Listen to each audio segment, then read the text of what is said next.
Buenos días. Hoy vamos a desarrollar el tema de cohesión gramatical. En el video anterior habíamos trabajado el concepto de texto, ¿sí? Y sobre el texto, básicamente lo que dijimos es que el texto o los textos suponen el uso del lenguaje organizado en oraciones. Estas oraciones pueden organizarse también en párrafos o enunciados. Pero que además de esto, un texto, para que pueda ser considerado efectivamente un texto, debe tener ciertas propiedades, ¿sí? Ciertas propiedades de textualidad, que lo que hacen es básicamente contribuir a que dicho uso del lenguaje tenga sentido, ¿sí? Es decir, básicamente esté ordenado. Si yo tengo una oración como por ejemplo, Pablo, vienen a hablar con Alan, conmigo, porque, es decir, tengo un enunciado que está simplemente con muchas palabras y oraciones sueltas, pero que no tienen sentido, yo a ese enunciado básicamente no lo puedo considerar un texto. Entonces, para que un producto o el uso del lenguaje pueda ser considerado efectivamente un texto, lo que debe tener sí o sí interiormente son las denominadas propiedades de textualidad. Hay tres propiedades que son las más rigurosas, o si se quiere las más importantes, que son la cohesión, la coherencia y el registro, o la también llamada adecuación textual. Vamos a comenzar entonces por la primera, que es la cohesión gramatical. ¿Qué es la cohesión gramatical? Nosotros vamos a definir a la cohesión gramatical de la siguiente manera.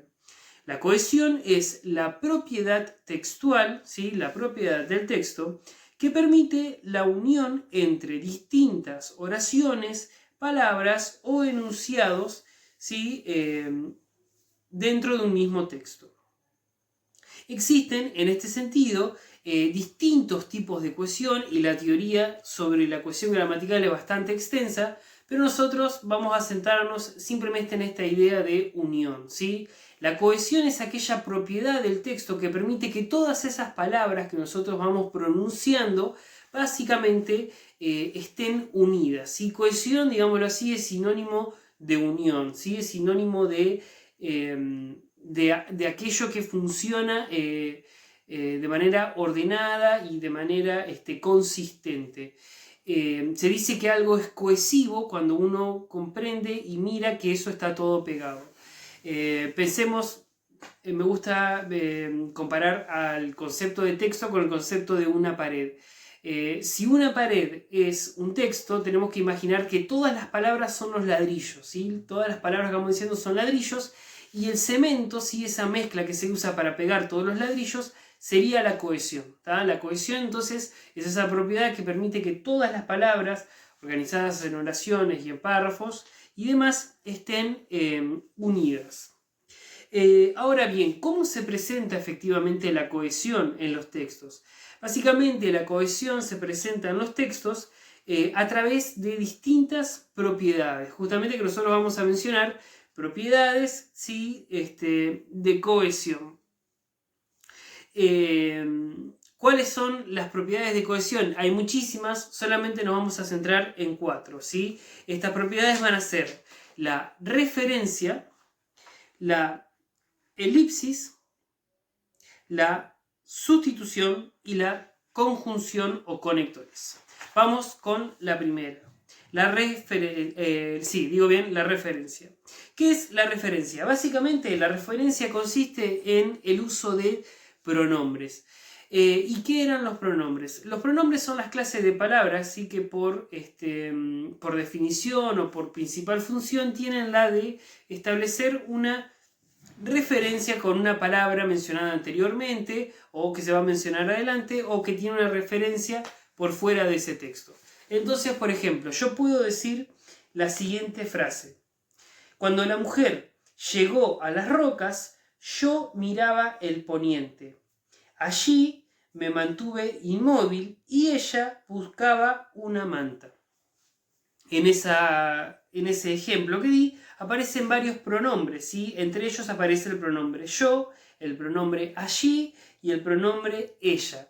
Esas tres palabras tiene la función de justamente establecer conexiones con otras partes del texto. Y fíjense ustedes acá cómo a través de este ejemplo es posible entender la idea de lo que es la cohesión.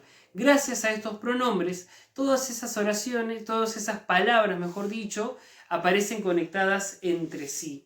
De manera tal que uno puede ir elaborando un texto de manera oral o de manera escrita, y los pronombres lo que hacen es ir conectándonos todas esas ideas. Existen muchas clases de pronombres, entre ellos podemos mencionar los pronombres personales, ¿sí?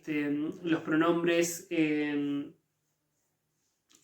tienen que ver con la posesión, los pronombres posesivos, los pronombres deícticos, ¿sí? Que son aquellos que van a indicar tiempo, lugar y modo. Yo puedo decir, por ejemplo, allí, puedo decir aquel, puedo decir cuándo, y todas esas palabras para establecer diferentes referencias temporales o espaciales. La segunda propiedad de cohesión, como mencionaba, es la sustitución, y consiste básicamente en reemplazar un sustantivo por un sinónimo, o también puede ser por un término que sea equivalente. Entonces puedo tener la siguiente frase. La policía llegó al lugar de los hechos. Allí los oficiales realizaron medidas de prevención. Y aparece entonces ahí la palabra policía al principio, y luego aparece el término los oficiales. En ese caso, los oficiales funciona como un término equivalente, porque si bien no es sinónimo de policía, a mí me permite comprender justamente que los oficiales hace referencia a los policías. Y entonces, ¿por qué utilizaría una sustitución? Porque la sustitución, al igual que la referencia, lo que me permite es evitar una repetición innecesaria. Si yo diría, la policía llegó al lugar de los hechos, allí la policía realizó medidas de prevención, lo que hago es repetir el término policía, y en ese caso se produce la cacofonía, que sería el sonido mal de la lengua, ¿tá? Entonces, estas propiedades o procedimientos textuales seguramente a ustedes no les resulte complicado, porque de hecho las utilizamos constantemente cuando hablamos, ¿sí? O cuando escuchamos a alguien, los vamos detectando, pero sí por ahí resulta un poco más complejo cuando realizamos un proceso de escritura. Entonces es siempre conveniente poder estudiarlo. Sigo. La siguiente propiedad de textualidad es la elipsis. Y esta es la más fácil de utilizar, ya que la elipsis básicamente consiste en evitar la repetición de una palabra sacando, ¿sí?, esa palabra que está de más, o bien no mencionándola. Por ejemplo, yo puedo decir, los jugadores llegaron al estadio. Allí se entrenaron con normalidad. Y yo me puedo preguntar quiénes se entrenaron con normalidad, ¿sí? Esta parte aparece en la segunda oración del texto. Y sin duda que me voy a dar cuenta que los que se entrenaron con normalidad fueron los jugadores. Entonces, fíjense que en esta segunda oración no aparece ni el término los jugadores, ni aparece un sinónimo, como podría ser, supongamos, los futbolistas. No aparece nada de eso. ¿Por qué? Porque se entiende o se sobreentiende que los que se entrenaron con normalidad fueron los jugadores. Eso es elipsis, es no mencionar algo porque se entiende a lo que se está haciendo referencia. Por último nos queda ver la conjunción. La conjunción, o también llamados conectores, son aquellas clases de palabras cuya principal función nos permiten unir distintas ideas, ¿sí? Hay distintas clases, por ejemplo podemos mencionar los aditivos, los adversativos, los temporales o los consecutivos. Los aditivos son aquellos que simplemente unen dos ideas distintas. Yo puedo decir, por ejemplo, los profesores preparan clases virtuales y los estudiantes presentan los trabajos. La palabra y entonces está funcionando como un conector aditivo, me está uniendo dos ideas diferentes. El conector adversativo es el que me une dos ideas opuestas. Entonces yo puedo decir, los profesores preparan clases virtuales aunque los estudiantes no pueden realizarlas. Ahí se están uniendo esos dos conceptos. Los conectores temporales, cuando yo puedo decir, en primer lugar, cobrarán las personas cuyos documentos terminen en 1, 2, 3.